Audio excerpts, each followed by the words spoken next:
Sex के बारे में लोग कुछ ऐसी बातों को भी सही मान लेते हैं जो कि सही नहीं होती। वो कंफ्यूज रहते हैं और सही करने के चक्कर में गलत तरीके अपना लेते हैं। सेक्स एक बहुत ही क्यूरियस विषय है। ये क्यूरियस इसलिए भी है क्योंकि इस पर कोई खुलकर बात नहीं करता। करना सब चाहते हैं लेकिन बात कोई नहीं करना चाहता। बस अपने अंदर ही अंदर आमूमन कुछ अंदाजे लगाते रहते हैं और गलत फहमियों का शिकार हो जाते हैं। आज इस वीडियो में मैं उन्हीं कुछ गलत फहमियों को दूर करने वाली हूँ जिससे आपको काफी ईजी और सुलझा हुआ महसूस होने वाला है। तो पहली गलत फहमी तो यही होती है लोगों को कि हाइजीन मेंटेन करना मतलब प्यूबिक हेयर को जड़ से उखाड़ देना, मतलब पूरा क्लीन शेव्ड हो जाना। जबकि हाइजीन मेंटेन करने का कनेक्शन प्यूबिक हेयर को शेव करने से नहीं है, बल्कि आपके प्राइवेट पार्ट की देख रेख, साफ सफाई और स्वच्छता मेंटेन करने से है, जो कि अपने निजी अंगों की साफ सफाई रखने, वहां पे रेगुलर वॉश करने से होती है। हाँ, अगर आपके प्यूबिक हेयर की जो ग्रोथ है वो ज्यादा हो रही है तो आप उसे ट्रिम कर सकते हैं, लेकिन ये सोच के उसको शेव कर देना अपने प्राइवेट पार्ट को कि हाइजीन तो तभी मेंटेन होगी, ऐसा सोचना ही गलत है। लोगों को तो ये भी लगता है कि प्राइवेट पार्ट पर ये प्यूबिक हेयर का होना ये इन्फेक्शन का सबसे बड़ा कारण है, जबकि ये तो आपको इन्फेक्शन से बचाते हैं।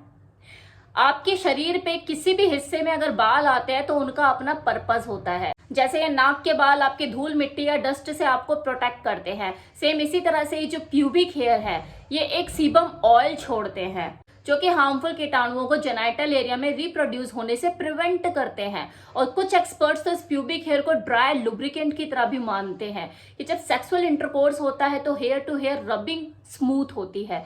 तो देखो, प्यूबिक हेयर का होना कुछ गंदा नहीं है। हाँ, इसके अपने अलग फायदे हैं। फिर भी ये किसी व्यक्ति विशेष की अपनी चॉइस हो सकती है कि उसे अपने प्यूबिक हेयर को बिल्कुल शेव कर लेना है या उसे ट्रिमिंग करनी है, उसे अपने जेनाइटल एरिया की देखरेख कैसे करनी है, कैसे साफ सफाई उसे रखनी है। अगर उसे सबसे बेस्ट तरीका अपने प्यूबिक हेयर को बिल्कुल शेव्ड करने में समझ में आता है तो वो करे, अदरवाइज वो प्यूबिक हेयर को ट्रिम करके भी रख सकता है। जो दूसरा कॉमन मिथ है ये ना केवल लड़कों को परेशान किए हुए है बल्कि हर वर्ग के पुरुष में आपको देखने को मिल जाएगा। आधी जवानी उन्होंने निकाल दी लेकिन फिर भी वो अपने साइज से सेटिस्फाइड नहीं है। मैं अपने लिंग का साइज कैसे बढ़ाऊं, सबसे ज्यादा पूछे जाने वाला सवाल है किसी सेक्सोलॉजिस्ट के कॉलम में, जिसे पूछने वाले हर वर्ग के पुरुष हो सकते हैं। लड़कियों को इस चीज से कोई ज्यादा फर्क भी नहीं पड़ता कि हाँ साइज कितना हो, मतलब जिसे अपने अंदर लेना उसे ज्यादा परेशानी नहीं है, लेकिन देने वाला परेशान हो रहा है। और इसके पीछे सबसे बड़ा रीजन जानते हो क्या है कि लड़कियों को इतनी चिंता क्यों नहीं होती साइज की? क्योंकि फीमेल जेनाइटल जो होता है उसमें सेक्सुअल स्टिमुलेशन सिर्फ 2.5 से 3 इंच तक ही किसी फीमेल को महसूस होता है। उसके आगे आपका जो भी साइज है वो अगर आगे बढ़ता है तो उसको पेन ही मिलता है।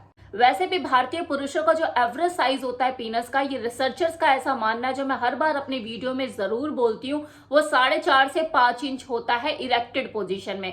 इससे ऊपर अगर आपका कोई साइज है तो वो आपके लिए बोनस है, क्योंकि काफी चीजें आपके जीन पर भी चली जाती हैं। और अगर आपने सही टाइम में अपने पीनस की देख रेख करी, ऑयल मसाज करी अपने जवानी के दिनों में, तो उसमें कुछ एक इजाफा, कुछ एक इंच का देखने को मिल सकता है। फिर भी लोग लंबे और बड़े की चाहत में मार्केट में न जाने क्या क्या तलाशते रहते हैं। तो किसी भी तरह के क्रीम, किसी भी तरह की जेल, किसी भी तरह की गोली को खाने से बचें। अपना टाइम और पैसा वहां वेस्ट ना करें। इससे आपका साइज नहीं बढ़ेगा और साइज बढ़ाने की जरूरत भी नहीं है, क्योंकि दो लोगों के बीच में जो इमोशनल बॉन्डिंग होती है वही सेक्स को प्लेजरेबल बनाता है।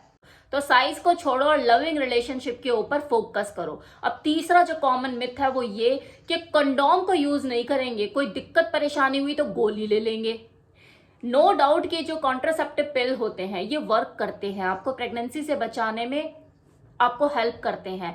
कभी कभार चल गया, लेकिन अगर आप इसे फ्रिक्वेंटली लेना शुरू करते हैं तो आपको डाइजेस्टिव प्रॉब्लम, स्किन एलर्जी या किसी तरह का कोई हार्मोनल इम्बैलेंस जैसी शिकायत भी हो सकती है। और वैसे भी आईपिल जैसी कॉन्ट्रासेप्टिव पिल आपको प्रेगनेंसी से तो बचा सकती हैं, लेकिन सेक्सुअल ट्रांसमिटेड डिजीज या किसी तरह के इन्फेक्शन से नहीं बचा पाएंगी। उसके लिए तो condom is the best solution. अब कुछ लोग पुल आउट मेथड या विड्रॉल मेथड का भी यूज करते हैं कि यार जब निकलने का होगा ना तब बाहर निकाल लेंगे। और ऐसा वो इसलिए भी करते हैं क्योंकि इनके दिमाग में एक चीज होती है, यार कॉन्डोम से करते हैं तो मजा नहीं आता, बेटर यही है कि यार निकलने को होगा तो मैं बाहर निकाल लूंगा। लेकिन ये भी रिस्की है। क्योंकि स्पर्म की रेस बहुत तेज होती है। कई बार आपने मूवी में भी देखा होगा ना, स्पर्म को कैसे भागते हुए दिखाते हैं, तो बिल्कुल वैसे ही उतनी ही तेज होती है। एक स्पर्म ही काफी है किसी फीमेल को प्रेग्नेंट करने के लिए। हर बार आप इस पुल आउट मेथड में कामयाब हो कि हाँ, निकलने से पहले आपने बाहर निकाल लिया अपने पीनस को, ऐसा जरूरी नहीं। और वैसे भी इजैकुलेशन से पहले जो फ्लूइड निकलता है उसमें भी तो स्पर्म होता है, और एक मेंटल प्रेशर भी बना रहता है कि यार निकलने से पहले मुझे अपना बाहर निकालना है। तो उस प्रेशर के साथ भी तो आप इंजॉयमेंट फील नहीं कर पाते ना। और आप कह रहे हो कि कंडोम यूज नहीं करना क्योंकि इंजॉयमेंट फील नहीं होता।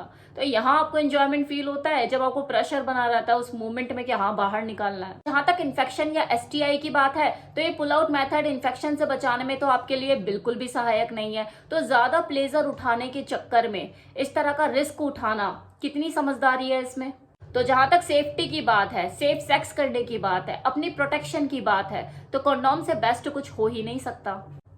अब एक और गलतफहमी, कुछ लोगों को लगता है कि यार डबल कंडोम यूज करूंगा तो डबल प्रोटेक्शन मिलेगी। सुनने में सही भी लगता है कि यार एक फट गया तो दूसरा तो बचा लेगा, लेकिन ऐसा बस सही लगता है, होता नहीं है। क्योंकि दोनों कंडोम के आपस में रगड़ खाने की वजह से, वो ज्यादा फ्रिक्शन होने की वजह से फटने के चांसेस बने रहते हैं और फटते भी हैं। अब कुछ लोग कंडोम को ज्यादातर अपने वॉलेट में रखना पसंद करते हैं, और वॉलेट की जगह उनकी कहाँ होती है, ज्यादातर लोग अपनी बैक पॉकेट में रखना पसंद करते हैं। अब या तो हीट की वजह से या फिर आपके ज्यादा टाइम बैठे रहने की वजह से जो कंडोम है वो अंदर से डैमेज हो ही जाता है। बाहर से रैपर आपको साफ सुथरा दिखेगा, आपको लगेगा कि कंडोम बढ़िया है, लेकिन अंदर से वो डैमेज हो चुका होता है। इसलिए एक्सपर्ट का ऐसा कहना है कि आपका वॉलेट कंडोम को रखने की सही जगह नहीं है। इसकी सही जगह किसी कबर्ड में या आपके बेड के कॉर्नर में नीचे छुपा कर रखने में है। अगली गलतफहमी, ये तो मेल और फीमेल दोनों के लिए जरूरी है जानना, कि पुरुष या महिला दोनों को ही ऐसा लगता है कि अगर पीरियड में सेक्स किया जाए तो प्रेगनेंसी नहीं होगी, जबकि ऐसा नहीं है। पॉसिबिलिटी बनी रहती है। डॉक्टरों का ये कहना है कि एक बार अगर स्पर्म अंदर चला गया तो वो 5 दिन तक एक्टिव रह सकता है, और पीरियड खत्म होने के बाद आप उस सेम स्पर्म से प्रेग्नेंट हो सकती हैं। बाकी आयुर्वेदा की माने तो पीरियड्स के टाइम पे सेक्स करना ही नहीं चाहिए, क्योंकि पीरियड्स के शुरुआती 3 दिनों में सबसे ज्यादा ब्लीडिंग होती है किसी फीमेल को, और उसकी बॉडी उन दिनों कमजोर भी होती है। तो इसलिए पीरियड्स के टाइम पे सेक्स करना अवॉइड ही करें। अब ये लास्ट मिथ जो कि मैं आप लोगों का दूर करने वाली हूँ, कि आजकल के लड़के बढ़ चढ़कर वियाग्रा का यूज कर रहे हैं। मार्केट में इजीली अवेलेबल हो जाती है डॉक्टर के प्रिस्क्रिप्शन के बिना, तो वो इसे यूज कर लेते हैं। इसे खाने से इरेक्शन लंबे टाइम तक रहता है। वो लड़के जिन्हें इरेक्टाइल डिस्फंक्शन जैसी कोई समस्या भी नहीं है, सिर्फ अपने सेक्सुअल प्लेजर को बढ़ाने के लिए इस वियाग्रा का यूज कर रहे हैं, जो कि बिल्कुल भी सही नहीं है। इरेक्टाइल डिस्फंक्शन जैसी समस्या का समाधान के लिए जो दवाइयां बनाई गई है, अगर आप उसे मजे के लिए यूज करना शुरू करेंगे तो आपको साइड इफेक्ट होंगे। वैसे भी ये वियाग्रा एक तरह का ड्रग है। पहली बार खाएंगे तो इरेक्शन लंबा रहेगा, आपको संतुष्टि भी ज्यादा मिलेगी और अच्छा फील होगा। दूसरी बार खाने से पहले से कम, और तीसरी बार खाने से उससे भी कम, और धीरे धीरे आपकी बॉडी को इसकी आदत पड़ जाएगी और इसका असर ही होना बंद हो जाएगा। लेकिन ये आपको बिल्कुल नपुंसक बना के छोड़ देगा, क्योंकि आपकी मेंटल स्थिति और शारीरिक स्थिति बिल्कुल ऐसी हो जाएगी कि आप इसके बिना चल नहीं सकते। आपको अपना सेक्सुअल स्टैमिना बढ़ाना ही है तो आयुर्वेदिक चीजों का सेवन कीजिए ना। अश्वगंधा, शिलाजीत, सफेद मूसली, शतावरी, कोंच के बीज, ऐसी चीजों को अपनी डाइट में शामिल कीजिए। ये नेचुरल है और उसके कोई साइड इफेक्ट भी नहीं है। ये थी वो कुछ गलतियां जो लोग करते हैं जाने अनजाने, गलतफहमी का शिकार होके। तो इन गलतियों को करने से बचें और सेफ सेक्स ही करें।